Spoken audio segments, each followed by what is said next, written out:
برادران اسلام، عزیز دوستوں،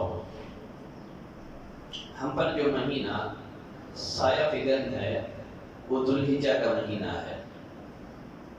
بڑی عظمت اور برکت کا حامل مہینہ ہے. یہ وہ مہینہ ہے جس کے بارے میں اللہ نے فرمایا ان عدۃ الشہور عند اللہ 12 شہرا فی کتاب اللہ یوم خلق السماوات والارض منها 4 حرم ذلك الدین القیم فلا تظلموا فیہن انفسکم. یقیناً اللہ کے نزدیک اللہ کی کتاب میں جس دن سے اس نے آسمان اور زمین کو پیدا کیا مہینوں کی گنتی 12 ہے. منہا 4 حرم، ان 12 مہینوں میں سے 4 مہینے حرمت والے مہینے ہیں جن کا احترام کرنا مسلمانوں پر واجب ہے، جن کا احترام کرنا مسلمانوں پر لازم ہے، سارے انسانوں پر لازم ہے. ذالک الدین القیم، یہی درست دین ہے. فلا تظلموا فیہن انفسکم، لہذا تم ان حرمت والے مہینے میں اپنے جانوں پر ظلم نہ کرو، گناہ کے کام نہ کرو، معصیت کے کام نہ کرو، اللہ کو ناراض کرنے والے اعمال نہ کرو. تو 4 حرمت والے مہینوں میں سے ایک مہینہ ذوالحجہ کا مہینہ بھی ہے. خصوصیت کے ساتھ ذوالحجہ کے جو ابتدائی 10 دن ہیں بڑی اہمیت کے حامل دن ہیں. تبھی تو اللہ نے قرآن مجید میں ان 10 دنوں کی قسم اٹھائی ہے. اللہ نے فرمایا والفجر ولیال عشر، قسم ہے فجر کی اور 10 راتوں کی. عبداللہ بن عباس رضی اللہ تعالیٰ عنہ فرماتے ہیں 10 راتوں سے مراد ذوالحجہ کے ابتدائی 10 دن ہیں. اور حدیث میں نبی کریم صلی اللہ علیہ وسلم نے ان 10 دنوں کی فضیلت کو بیان کرتے ہوئے فرمایا افضل ایام الدنیا ایام العشر، دنیا کے دنوں میں سب سے افضل ایام، سب سے افضل دن ذوالحجہ کے ہی ابتدائی 10 دن ہیں سارے دنیا کے دنوں میں. ذوالحجہ کے ابتدائی 10 دنوں کو سارے دنوں پر وہی فضیلت حاصل ہے، وہی مقام حاصل ہے جو مقام کے رمضان مبارک کے آخری 10 راتوں کو ساری راتوں پر حاصل ہے. شیخ الاسلام ابن تیمیہ رحمہ اللہ فرماتے ہیں ذوالحجہ کے ابتدائی 10 دن رمضان مبارک کے آخری 10 دنوں سے افضل ہے. رمضان مبارک کی آخری 10 راتیں ذوالحجہ کے ابتدائی 10 راتوں سے افضل ہے. گویا دنوں کے اعتبار سے سب سے افضل ترین ایام، سب سے افضل ترین دن ذوالحجہ کے ابتدائی 10 دن ہیں، اور راتوں کے اعتبار سے سب سے افضل ترین راتیں رمضان مبارک کے آخری 10 راتیں ہیں.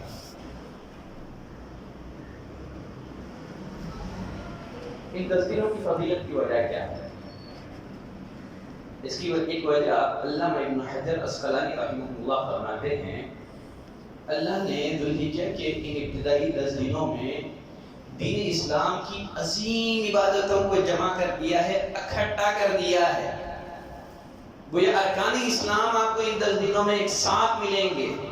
آپ کو ان 10 دنوں میں صلاۃ ملے گی، آپ کو ان 10 دنوں میں صدقہ اور خیرات زکوٰۃ ملے گا، آپ کو ان 10 دنوں میں حج ملے گا، آپ کو ان 10 دنوں میں صوم ملے گا، روزہ ملے گا، آپ کو ان 10 دنوں میں قربانی ملے گی. دین کی جو عظیم عبادتیں ہیں، جو بڑی عبادتیں ہیں، وہ ساری عبادتیں ان 10 دنوں میں جمع کر دی گئی ہیں. یہ عبادتیں ان 10 دنوں کے علاوہ کسی اور دن میں ایکجا نہیں ہوتی ہیں. ان 10 دنوں کی فضیلت کی ایک وجہ یہ بھی ہے کہ ان 10 دنوں میں نیک عمل اللہ کو بہت پسند ہے، بہت پسند ہے. بلکہ ان 10 دنوں میں نیک عمل کرنا اللہ کو جہاد فی سبیل اللہ سے بھی زیادہ محبوب ہے. عبداللہ بن عباس رضی اللہ تعالیٰ عنہ فرماتے ہیں نبی کریم صلی اللہ علیہ وسلم نے فرمایا ما من ایام العمل الصالح فیہن احب الی اللہ سبحانہ وتعالی من هذه الايام العشر، کوئی دن ایسا نہیں ہے جن میں نیک عمل کرنا اللہ کو ان 10 دنوں میں نیک عمل کرنے سے زیادہ محبوب اور پسندیدہ ہو. ان 10 دنوں کا نیک عمل اللہ کو دیگر دنوں کے نیک اعمال سے زیادہ محبوب اور پسندیدہ ہے۔ صحابہ نے پوچھا ولل جہاد فی سبیل اللہ، جہاد فی سبیل اللہ بھی نہیں؟ نبی کریم صلی اللہ علیہ وسلم نے فرمایا جہاد فی سبیل اللہ بھی نہیں، اللہ ہے کہ کوئی آدمی اپنے جان و مال کے ساتھ نکلے اور واپس نہ پڑھ لے۔ تو ان 10 دنوں میں نیک عمل اللہ کو بہت پسند ہے، اس کی بڑی اہمیت ہے ان 10 دنوں میں نیک عمل کی۔ ان 10 دنوں کو سارے دنوں پر جو فضیلت بخشی گئی ہے اس کی ایک وجہ یہ بھی ہے کہ ان 10 دنوں میں ایک دن عرفہ کا دن بھی ہے۔ عرفہ کا دن کئی اعتبار سے اہمیت کا حامل دن ہے۔ ایک تو اللہ نے قرآن مجید میں عرفہ کے دن کی قسم کھائی ہے، فرمایا والشفع والوتر، قسم ہے جفت اور طاق کی۔ عبداللہ بن عباس رضی اللہ تعالیٰ عنہ فرماتے ہیں والشفع والوتر، وتر سے مراد عرفہ کا دن ہے۔ عرفہ کے دن کی اہمیت کو اجاگر کرتے ہوئے نبی کریم صلی اللہ علیہ وسلم نے فرمایا الحج عرفہ، اصل حج عرفہ میں قیام ہے۔ عرفہ میں قیام کرنا حج کے ارکان میں سے ایک اہم ترین رکن ہے۔ اگر کسی حاجی کا عرفہ میں قیام چھوٹ جائے اس کا حج مکمل نہیں ہوگا، اس پر لازم ہے کہ وہ آئندہ سالوں میں حج کا اعادہ کرے۔ الحج عرفہ، اصل حج عرفہ میں قیام ہے۔ جو حاجی عرفہ میں قیام نہ کرے اس کا حج کمپلیٹ نہیں ہے، اس سے حج کی فضیلت ثابت نہیں ہوگی۔ عرفہ کا دن یہ وہ دن ہے جس میں اللہ نے تکمیل دین کا اعلان فرمایا، دین اسلام کو مکمل کیا۔ ایک یہودی عمر بن الخطاب رضی اللہ تعالیٰ عنہ سے عرض کرنے لگا اے امیر المومنین، آیت فی کتابکم تقرؤونها، یقیناً تمہاری کتاب میں ایک آیت ہے جس کی تم تلاوت کرتے ہو، اگر یہ آیت تورات میں نازل ہوتی تو ہم اس دن کو عید کا دن مقرر کر لیتے تھے، ہم اس دن کو خوشی کا دن مقرر کر لیتے تھے۔ عمر بن الخطاب رضی اللہ تعالیٰ عنہ نے اس یہودی سے پوچھا کون سی آیت ہے؟ کہا اليوم اکملت لکم دینکم واتممت علیکم نعمتی، آج میں نے تمہارے لیے تمہارے دین کو مکمل کر دیا ہے، اپنی نعمت تمام کر دی ہے۔ ورضیت لکم الاسلام دینا، اسلام کو بطور دین کے میں نے تمہارے لیے پسند کر دیا ہے۔ عمر بن الخطاب رضی اللہ تعالیٰ عنہ نے اس یہودی سے کہا ہم اچھی طرح جانتے ہیں یہ آیت کس دن نازل ہوئی، کس وقت نازل ہوئی، یہ عرفہ کا دن تھا اور جمعہ کا دن تھا۔ تو عرفہ کے دن اللہ نے تکمیل دین کا اعلان فرمایا۔ عرفہ کا دن یہ وہ دن ہے جس میں اللہ نے تمام اولاد آدم سے میثاق لیا تھا۔ اللہ نے آدم علیہ السلام کی پشت سے قیامت تک آنے والی ان کی ساری نسل کو نکال کر کے اپنے آگے چونٹیوں کی طرف پھیلا کر کے اللہ نے ان سے عہد لیا تھا الست بربکم، کیا میں تمہارا رب نہیں ہوں؟ تو سب نے بیک آواز کہا تھا کیوں نہیں، تو ہی ہمارا رب ہے۔ تمام اولاد آدم سے میثاق عرفہ کے دن دیا گیا تھا۔ عرفہ کا دن یہ اللہ کی مغفرت اور بخشش کا دن ہے۔ سیدہ عائشہ رضی اللہ تعالی عنہ فرماتی ہیں نبی کریم صلی اللہ علیہ وسلم نے فرمایا عرفہ کے دن سے زیادہ کسی اور دن اللہ اپنے بندوں کو جہنم سے آزاد نہیں فرماتا ہے۔ بڑی تعداد میں اللہ لوگوں کو جہنم سے آزادی کا پروانہ عطا کرتے ہیں،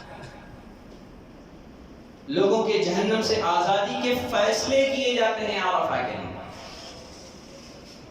عرفہ کے دن سے زیادہ کسی اور دن اللہ اپنے بندوں کو جہنم سے آزاد نہیں کرتا۔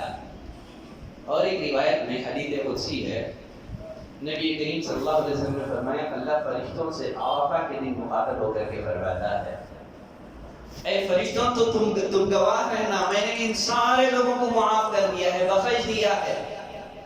فرشتے کہیں گے کہ پروردگارا ان میں ایک ایسا شخص بھی ہے جو نافرمان ہے۔ اللہ فرماتا ہے میں نے ان سب لوگوں کو بخش دیا ہے، میں نے ان سارے لوگوں کو معاف کر دیا ہے۔ تو عرفہ کا دن یہ اللہ کی مغفرت کا دن ہے، یہ اللہ کی بخشش کے حصول کا دن ہے۔ غیر حاجیوں کے لیے اس دن صوم رکھنا اس کی بڑی فضیلت ہے، روزہ رکھنا اس کی بڑی فضیلت ہے۔ ابو قتادہ رضی اللہ تعالیٰ عنہ فرماتے ہیں نبی کریم صلی اللہ علیہ وسلم سے صوم یوم عرفہ کے بارے میں سوال کیا گیا۔ آپ صلی اللہ علیہ وسلم نے فرمایا انی احتسب علی اللہ ان یکفر السنة التي قبلہ والسنة التي بعدہ، میں اللہ کی ذات سے امید کرتا ہوں کہ اللہ اگلے ایک سال اور پچھلے ایک سال 2 سال کے گناہوں کو معاف کر دے گا۔ عرفہ کے دن کہ ایک روزے سے 2 سال کے گناہ بخشے جائے گا۔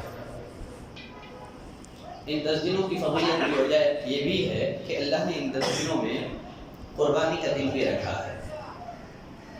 نبی کریم صلی اللہ علیہ وسلم نے قربانی کے دن سے متعلق فرمایا ان اعظم الایام عند اللہ، اللہ کے نزدیک دنوں میں سب سے عظیم دن یوم النحر ہے، قربانی کا پہلا دن ہے، ثم یوم القر، پھر قربانی کا دوسرا دن ہے، بڑے بابرکت ایام ہے۔ تو اسی لیے ہم لوگوں کو چاہیے کہ یہ جو 10 دن ہیں، ذوالحجہ کے ابتدائی 10 دن ہیں، ان کی قدر کریں، سستی اور غفلت کا مظاہرہ نہ کریں، ان مبارک لمحات کو عبادت اور بندگی میں گزاریں، زیادہ سے زیادہ دعائیں کریں، توبہ اور استغفار کریں، اللہ کی تحمید اور تسبیح بیان کریں۔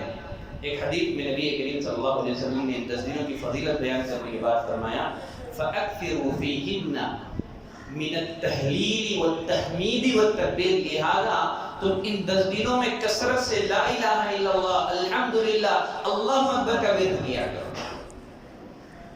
ابو ہریرہ عبداللہ بن عمر رضی اللہ عنہما کے بارے میں آتا ہے کہ یہ دونوں ان 10 دنوں میں بازار جاتے تھے، مارکیٹ جاتے تھے، بآواز بلند تکبیرات پکارتے تھے، لوگ ان کی تکبیرات کو سن کر کے تکبیرات پکارتے تھے، یہاں تک کہ پورا مارکیٹ، پورا بازار تکبیرات کی آواز سے گونج اٹھتا تھا۔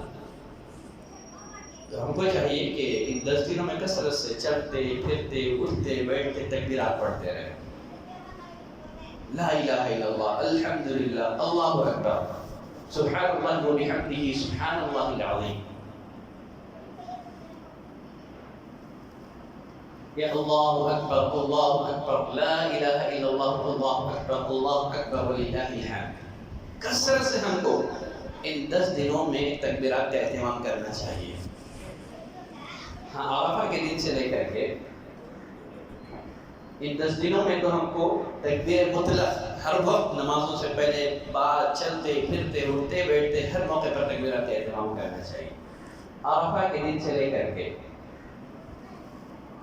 ذی الحجہ کی جو 13ویں تاریخ ہے، 4 دن ہم کو تکبیرات مقید کا بھی اہتمام کرنا چاہیے۔ فرض صلات کے بعد تکبیرات کا اہتمام کریں، سلف سے ثابت ہے کہ فرض صلاتوں کے بعد تکبیرات کا اہتمام کرتے تھے۔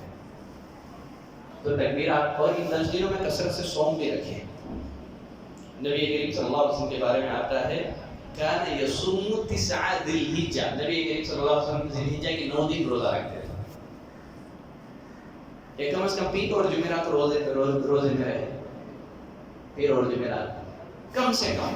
عرفہ کے دن کا روزہ تو اس کا ہمیں اہتمام کرنا ہی چاہیے، اور کثرت سے صدقہ اور خیرات دیں۔